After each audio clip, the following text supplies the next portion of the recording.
जय श्री राधे दोस्तों।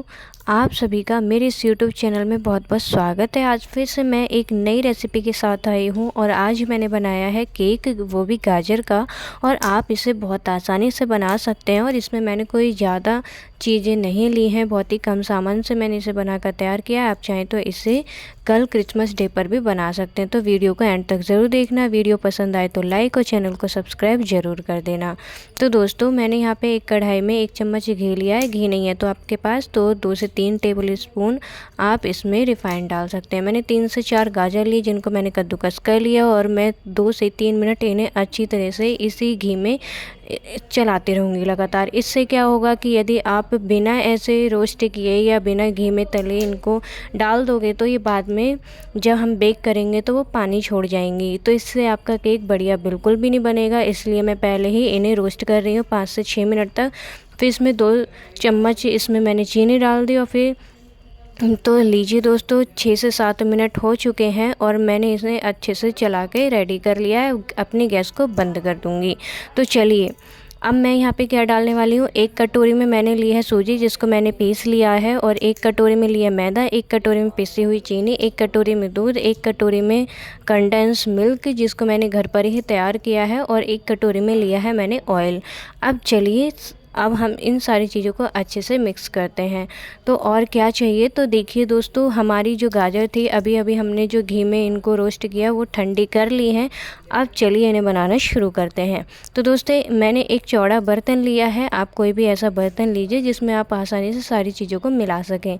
फिर सबसे पहले मैं यहाँ पे डाल रही हूँ कंडेंस मिल्क, और फिर इसके बाद मैं यहाँ पे डाल दूँगी ये ऑयल।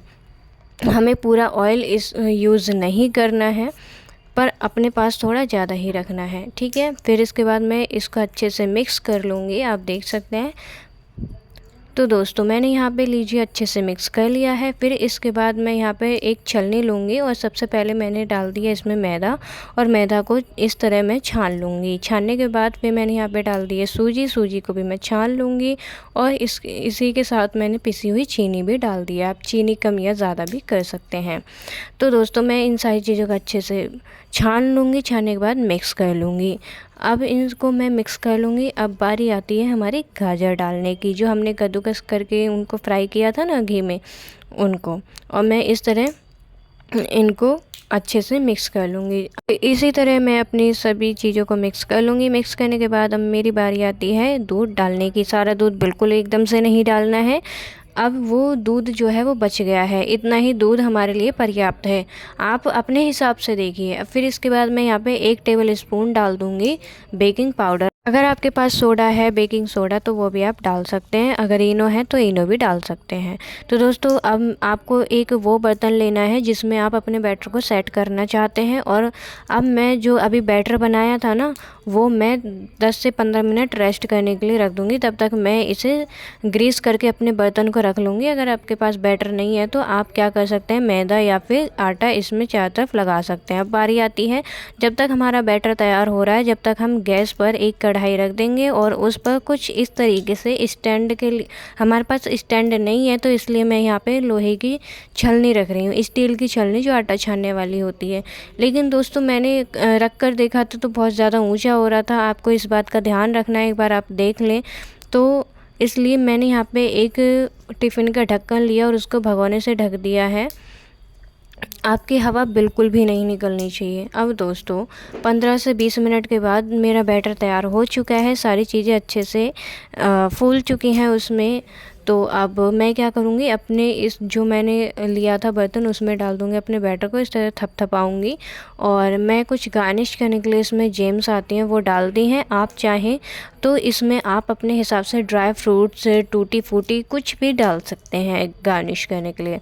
तो चलिए अब हमारी 10 मिनट हो चुकी हैं। 10 मिनट ही आपको इसको गर्म करना है, और अपने इस मोल्ड को मैं रख दूँगी और भगोने से इस तरह ढक दूँगी। तो दोस्तों यहाँ पे एक बात आपको ध्यान रखनी है कि आपका जो बेक होने में टाइम लगेगा, केक को बेक होने में, वो कम या ज़्यादा भी लग सकता है। मेरा इसे बेक होने में पूरा 1.25 घंटा लग गया था। तो मिलते 1.25 घंटे बाद। तो 1.25 घंटे के बाद देख सकते हैं आप। अब मैं इसको बहुत ही सावधानी से हटाऊँगी कपड़े से, क्योंकि ये बहुत गर्म है, हाथ जल सकता है। तो अब आप एक स्टिक की सहायता से अपने इस केक के अंदर इस तरह घुसा कर देखिए। यदि आपकी क्लीन निकल रही है स्टिक तो इसका मतलब आपका केक पूरी तरह से बनकर तैयार है। अब मैं इसे होने दूंगी ठंडा।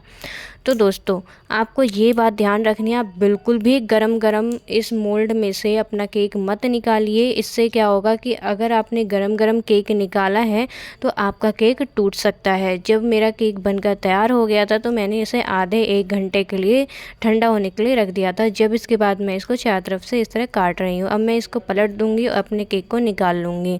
तो लीजिए दोस्तों, वाओ कितना अच्छा टेक्सचर आया हुआ है ना दोस्तों। आप देख सकते हैं कितना ज़्यादा हमारा अमेजिंग बनकर तैयार हुआ है केक। और मैं इसको काट कर भी दिखाती हूँ कि कितना ज़्यादा स्पॉन्जी हमारा केक बनकर तैयार हुआ है। और आप इसे बहुत ही आसानी से कम सामान में बना सकते हो। और दोस्तों अगर आपको मेरी वीडियो पसंद आई हो तो लाइक और चैनल को सब्सक्राइब ज़रूर कर देना और बेल आइकन को प्रेस ज़रूर कर देना। और इसी तरह आप सभी के लिए मैं मज़ेदार वीडियो लाती रहूँगी। तो दोस्तों कैसी लगी मेरी वीडियो कमेंट करके ज़रूर बताना। और फिर मिलती हूँ आप सभी से एक नई रेसिपी के साथ। जब तक के लिए आप सभी से जय श्री कृष्णा, जय श्री राधे।